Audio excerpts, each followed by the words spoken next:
अगर मैं आपसे कहूं कि खाती मैं खाना, या फिर मैं आपसे कहूं खाना खाती मैं, तो क्या ये जो वाक्य मैं बोल रही हूं ये आपको ढंग से समझ में आ रहे हैं?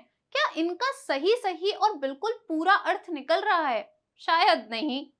तो ये हमें समझ में आ गया कि अगर हमें बात को बोलना है, यानी कि किसी भी सेंटेंस वाक्य को बोलना है, तो उसका सही अर्थ निकलना बहुत जरूरी है, वरना क्या हो सकता है, अर्थ का अनर्थ हो सकता है।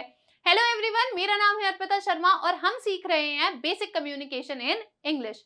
आज इस वीडियो में हम सीखेंगे सेंटेंस स्ट्रक्चर, यानी कि कोई भी जो वाक्य है आखिर उसकी बनावट कैसी होनी चाहिए या फिर उसका ढांचा कैसा होना चाहिए। मतलब जब मैंने आपको बोला कि खाती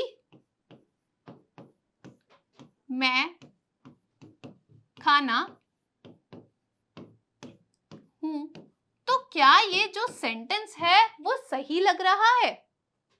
शायद नहीं। या फिर मैं आपसे कहूं खाना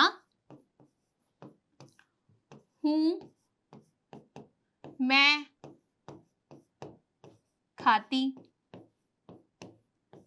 तो क्या ये सही लग रहा है? शायद नहीं। अगर मैं आपसे कहूं मैं खाना खाती हूं, तो क्या ये सही लग रहा है? हाँ, ये सही लग रहा है। तो आपको समझ में आ गया कि हमें सही वाक्य बोलना जरूरी है ताकि हमारी जो बात है वो सामने वाले तक सही अर्थ में पहुंच पाए। तो सबसे पहले जानते हैं कि आखिर एक वाक्य होता क्या है।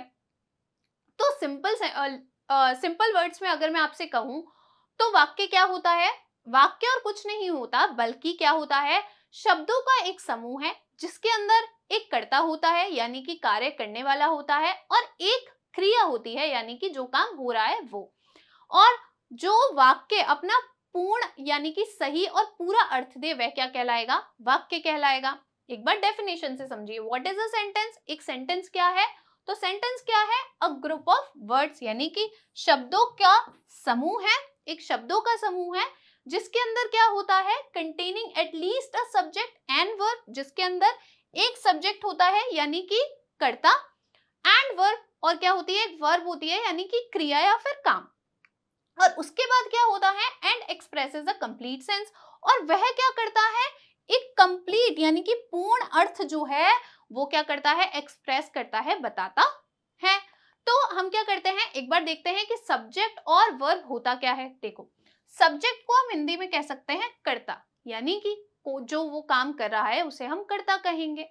Doer of an action, action आप समझिए, यहाँ पे हम कह सकते हैं काम को। सीधे शब्दों में अगर हम कहें तो काम। वर्ब क्या है? वर्ब क्रिया है यानी कि काम है। कोई भी एक्शन, कोई भी काम या फिर कोई भी चीज जो हो रही है उसे हम वर्ब कहेंगे। जैसे कि मानिए मैं कहूं आई टीच, मैं पढ़ाती हूं, तो आई टीच, आई तो क्या हो गया, मैं हो गई, क्योंकि मैं क्या कर रही हूं, मैं ही तो काम कर रही हूं, काम मेरे द्वारा ही तो हो रहा है। तो आई क्या हो जाएगा, आई आपका सब्जेक्ट हो जाएगा। और टीच यानी कि पढ़ाना, तो ये क्या बन गया, ये काम बन गया। तो टीच क्या हो जाएगा, हमारा वर्ब हो जाएगा। यहाँ पे एक टेबल के थ्रू समझते हैं। देखिए, सब्जेक्ट क्या हो सकता है, जब हम किसी लड़के की बात करते हैं, हमें उसका नाम नहीं पता, तो हम क्या कह सकते हैं, ही कह सकते हैं। लड़की है तो शी कह सकते हैं। कोई नॉन लिविंग थिंग है यानी कि निर्जीव वस्तु है तो हम उससे इट कह सकते हैं। फिर हमारे पास नाम हो सकता है, जैसे कि राहुल, अंजलि, प्रीति, ये क्या हो गया, किसी का नाम हो गया, तो नाम भी सब्जेक्ट हो सकता है, मतलब कर्ता जो भी काम कर रहा है, तो इनमें से ही तो कोई काम करेगा। या तो कोई लड़का होगा, लड़की हो गई, कोई नॉन लिविंग थिंग होगी, है ना, या फिर किसी का नाम दिया गया होगा, या फिर मैं कोई काम कर रही होंगी, यू यानी कि आप कोई काम कर रहे होंगे, वी यानी कि हम कोई काम कर रहे होंगे, या फिर दे यानी कि वो कोई काम कर रहे होंगे। अब वर्ब क्या हो सकती है, यानी कि काम क्या क्या हो सकते हैं। देखिए, टीच हो सकता है पढ़ाना, स्टडी हो सकता है पढ़ना, प्ले यानी खेलना, सिंग यानी गाना, कीप यानी रखना, हेयर यानी सुनना, हिट यानी मारना, टेक यानी लेना, और से यानी कहना। एग्जाम्पल और समझते हैं कि आखिर एक जो सेंटेंस होता है उसकी बनावट कैसी होती है। सबसे पहले क्या होता है, सब्जेक्ट होता है, यानी कि हमारे पास क्या होता है, एक कर्ता होता है और एक हमारे पास क्रिया होती है या कोई काम होता है। तो देखिए, आई टीच, मैं पढ़ाती हूँ या मैं पढ़ाता हूँ। तो आई तो क्या हो गया, सब्जेक्ट हो गया, क्योंकि कार्य कौन कर रहा है, आई कर रहा है, मैं कर रही हूँ। और काम क्या हो रहा है, पढ़ाने का हो रहा है, तो वर्ब क्या हो जाएगी, टीच हो जाएगी। इसी तरीके से एक और, वी प्ले, हम खेलते हैं, तो हम क्या है, सब्जेक्ट है, करता है, और प्ले क्या है, वर्ब है, यानी कि क्रिया है। और एग्जाम्पल देखिए, आई टीच, मैं पढ़ाती हूँ या मैं पढ़ाता हूँ। यू स्टडी, तुम पढ़ते हो। वी प्ले, हम खेलते हैं। इट वर्क्स, यह काम करता है। किसी भी निर्जीव वस्तु के लिए हो सकता है, जैसे कि कंप्यूटर, कंप्यूटर वर्क्स, कंप्यूटर क्या होता है, कंप्यूटर काम करता है। ही सिंग्स, वह गाता है। अब अगर मैं आपसे कहूं कि ही सिंग्स इंग्लिश सॉन्ग्स, वह क्या करता है, वह इंग्लिश के गाने गाता है। वह क्या करता है, वह इंग्लिश के गाने गाता है। या फिर मैं आपसे कहूं आई टीच, यानी कि मैं पढ़ाती हूं, और मैं क्या पढ़ाती हूं, मैं इंग्लिश पढ़ाती हूं। तो अगर मैं आपसे कहूं आई टीच इंग्लिश, तो आई टीच तक तो हमने पढ़ लिया, ही सिंग्स तक हमने पढ़ लिया, लेकिन अब ये इंग्लिश एक्स्ट्रा में है, इसका क्या अर्थ है। तो समझिए, इंग्लिश क्या कहलाएगा, ऑब्जेक्ट कहलाएगा। ध्यान रखिए, एक स्ट्रक्चर तो हमारा क्या हो सकता है, जिसके अंदर एक कर्ता है और एक क्रिया है, और एक हमारा स्ट्रक्चर क्या हो सकता है, जिसके अंदर सब कर्ता भी है, सब्जेक्ट भी है, और हमारी वर्ब भी है, क्रिया भी है, और हमारा ऑब्जेक्ट भी है, यानी कि कारक भी है। इसे और अच्छे से अगली स्लाइड पे समझते हैं। देखिए, एक कर्ता हो सकता है जो कि डूअर ऑफ एन एक्शन है, जो काम कर रहा है। एक हमारे पास क्रिया हो सकती है, यानी कि जो काम हो रहा है, और एक हमारे पास क्या हो सकता है, उसके बाद ऑब्जेक्ट हो सकता है, यानी कि कारक। अगर मैं कह रही हूं कि आई टीच इंग्लिश, तो मैं पढ़ाती हूं, मैं क्या पढ़ाती हूं, मैं इंग्लिश पढ़ाती हूं। तो मेरे पढ़ाने को कौन रिसीव कर रहा है, इंग्लिश रिसीव कर रहा है। कौन रिसीव कर रहा है, इंग्लिश रिसीव कर रहा है। तो इंग्लिश क्या बन जाएगा, ऑब्जेक्ट बन जाएगा। इंग्लिश क्या बन जाएगा, ऑब्जेक्ट बन जाएगा। और एग्जाम्पल से समझिए, देखो, यू स्टडी हिस्ट्री, तुम इतिहास पढ़ते हो, तुम इतिहास पढ़ते हो। तो यू क्या हो गया, यू सब्जेक्ट हो गया, स्टडी क्या हो गया, वर्ब हो गया, और हिस्ट्री क्या हो गया, ऑब्जेक्ट हो गया। यानी कि दो प्रकार से हम इजी सिंपल वे में सेंटेंस बना सकते हैं। पहला तो क्या है कि हम सब्जेक्ट लेंगे, यानी कि कोई कर्ता, उसके बाद हम क्या लेंगे, वर्ब लेंगे, यानी कि कोई क्रिया, या फिर हम क्या कर सकते हैं, हम सब्जेक्ट लेंगे, हम वर्ब लेंगे, और हम क्या लेंगे, ऑब्जेक्ट लेंगे। अगर आपको एक्स्ट्रा इंफॉर्मेशन देनी है तो आप क्या लगाओगे, ऑब्जेक्ट लगाओगे। ऐसा समझ लो कि अगर आपको कोई एक्स्ट्रा इंफॉर्मेशन देनी है तो आप ऑब्जेक्ट का यूज करोगे, और अगर आपको एक्स्ट्रा इंफॉर्मेशन नहीं देनी है तो आप ऑब्जेक्ट का यूज नहीं करोगे। जैसे कि मान लीजिए मैं आपसे कहूं शी लव्स, वह प्यार करती है, ठीक है, वह प्यार करती है। अब ये सेंटेंस बन तो रहा है, लेकिन आपको पता नहीं है कि वो किसे प्यार करती है, किससे प्यार करती है, तो आपको पूरी इंफॉर्मेशन नहीं मिली, है ना। आपको इंफॉर्मेशन तो मिली, लेकिन आपको आधी इंफॉर्मेशन मिली। अगर मैं बोलूं शी लव्स क्रिकेट, तो आपको पता चल गया कि वह किसे प्यार करती है, वह क्रिकेट को प्यार करती है, यानी कि वो क्रिकेट की बहुत बड़ी फैन है, उसे मैच देखना बहुत पसंद है। अब देखिए एक और, वी प्ले फुटबॉल, हम क्या करते हैं, हम फुटबॉल खेलते हैं। तो अगर मैं कहूं वी प्ले, हम खेलते हैं, तो आपको पता चल गया हम खेलते हैं। लेकिन अगर मैं आपको एक और इंफॉर्मेशन देना चाहूं कि हम क्या खेलते हैं, तो फिर मैं बोलूंगी फुटबॉल। तो ऑब्जेक्ट क्या हो जाएगा यहाँ पे, फुटबॉल हो जाएगा। इसी तरीके से इट वर्क्स, ये क्या है, ये काम करता है। लेकिन अब मैं आपको बोलूं, मैं इसकी तारीफ करना चाहूं कि ये तो बहुत बढ़िया काम करता है, तो मैं क्या बोलूंगी, इट वर्क्स ग्रेट, ये बढ़िया काम करता है। इसी तरीके से he sings, Punjabi song, he sings, वह गाता है, क्या गाता है वह, पंजाबी सॉन्ग्स, पंजाबी सॉन्ग गाता है। तो ऑब्जेक्ट हमें क्या करता है, ऑब्जेक्ट एक तो रिसीवर होता है, कारक होता है, दूसरा हमें क्या प्रदान करता है, एक एक्स्ट्रा इंफॉर्मेशन देता है, यानी कि थोड़ी सी अधिक जानकारी हमें देता है। देखिए अब इसके बाद अगर मैं आपसे बोलूं इट इज रेनिंग, बारिश हो रही है, बारिश हो रही है, यानी कि मैं कह रही हूं कि अभी बाहर बारिश हो रही है ना, अभी बारिश हो रही है। या फिर मैं आपसे कहूं I was waiting for you, कि मैं तुम्हारा इंतजार कर रही थी। तो आपने एक चीज नोटिस की कि यहाँ पे क्या हुआ, हमें कुछ अलग वर्ड्स देखने को मिले, है ना। और यहाँ पे हम देख रहे हैं कि यहाँ पे हमारे पास ing है। अब इसका अर्थ क्या है, तो ये क्या कहलाती हैं, ये कहलाती है हमारी ऑक्सिलरी वर्ब्स, यानी कि सहायक क्रिया।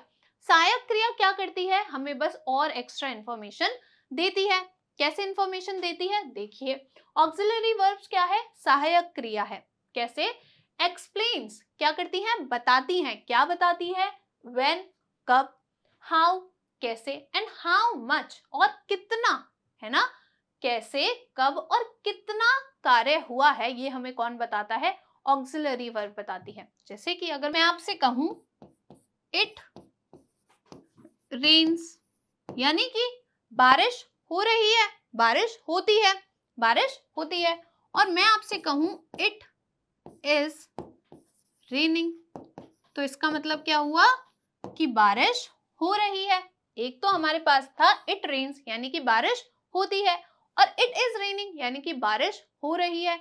तो इसने हमें क्या किया, इसने हमें एक थोड़ी सी क्या करी, एक्स्ट्रा इंफॉर्मेशन दी। क्या बताया हमें कि कब हो रहा है, मतलब जो बारिश होने का काम है आखिर वो कब हो रहा है, तो अभी हो रहा है। इसके लिए हमने क्या लगाया, इज लगाया। अगर मैं कहूं इट वॉज रेनिंग, यानी कि बारिश हो रही थी, बारिश हो रही थी, तो फिर से वॉज ने हमें क्या बताया, बताया कि कब काम हो रहा था, कब काम हो रहा था। तो ये तो क्या हो गया, ये तो पास्ट की बात हो गई, यानी कि पहले बारिश हो रही थी, और इस हमें बता रहा है कि अभी बारिश हो रही है। तो वर्ब दो प्रकार की होती है। वर्ब के कितने टाइप होते हैं, 2 टाइप होते हैं। कौन कौन से, एक तो होता है ऑक्सिलरी वर्ब यानी कि सहायक क्रिया, जैसे कि इज, वॉज, हैव, बीन, ये सब क्या है, ऑक्सिलरी वर्ब है। और एक हमारे पास होती है मेन वर्ब यानी कि मुख्य क्रिया। मुख्य क्रिया यहाँ पे क्या है, बारिश, कि बारिश तो हो ही रही है, अब समय हमें कौन बताएगा, इज, वॉज बताएंगे कि कब बारिश हो रही थी। स्ट्रक्चर देखो, अगर हमें इस तरीके से सेंटेंस बनाना है तो कैसे बनाएंगे, सबसे पहले सब्जेक्ट आएगा यानी कि कर्ता, उसके बाद ऑक्सिलरी वर्ब यानी कि सहायक क्रिया, ये हमने पढ़ा, ये क्या है, सहायक क्रिया है जो हमें समय बताती है।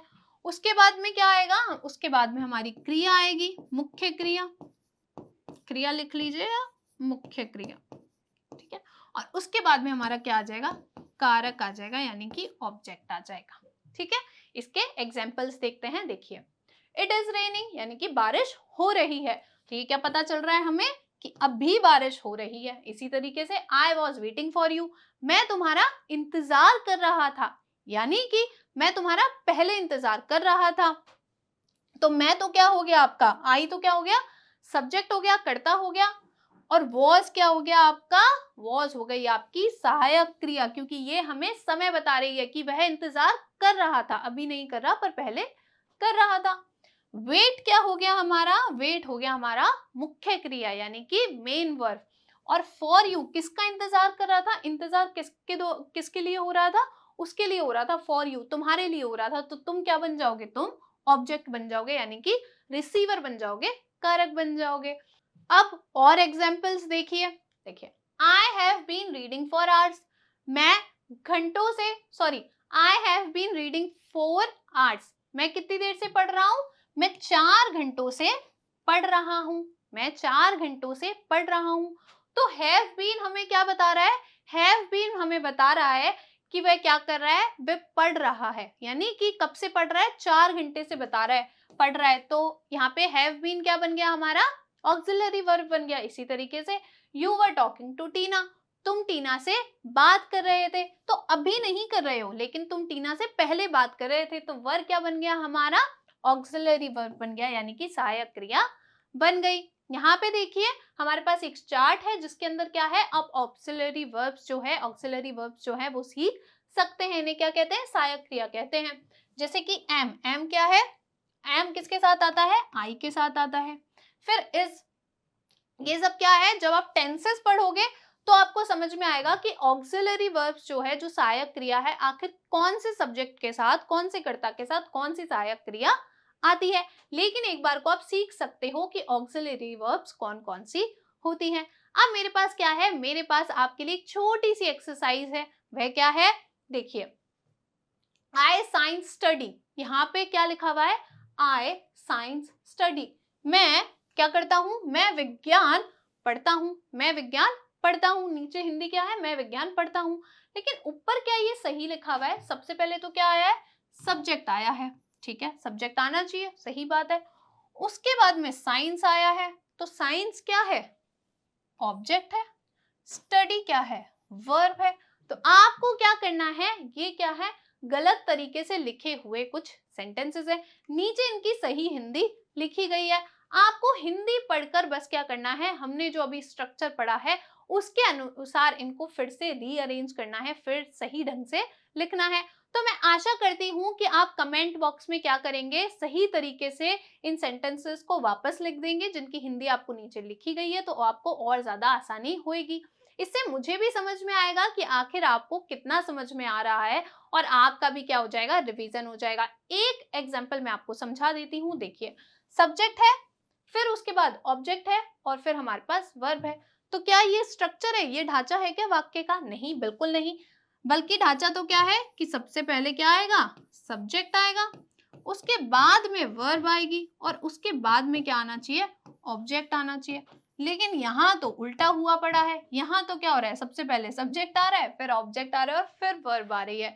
तो आप समझ गए कि यहाँ पे जो ये सेंटेंसेस दिए गए हैं, इनमें यही दिक्कत है कि इनका जो स्ट्रक्चर है, जो बनावट है, वो सही नहीं है, और आपको क्या करना है, इन्हें फिर से सही ढंग से लिखना है। मैं आपसे मिलूंगी नेक्स्ट वीडियो में, तब तक थैंक यू।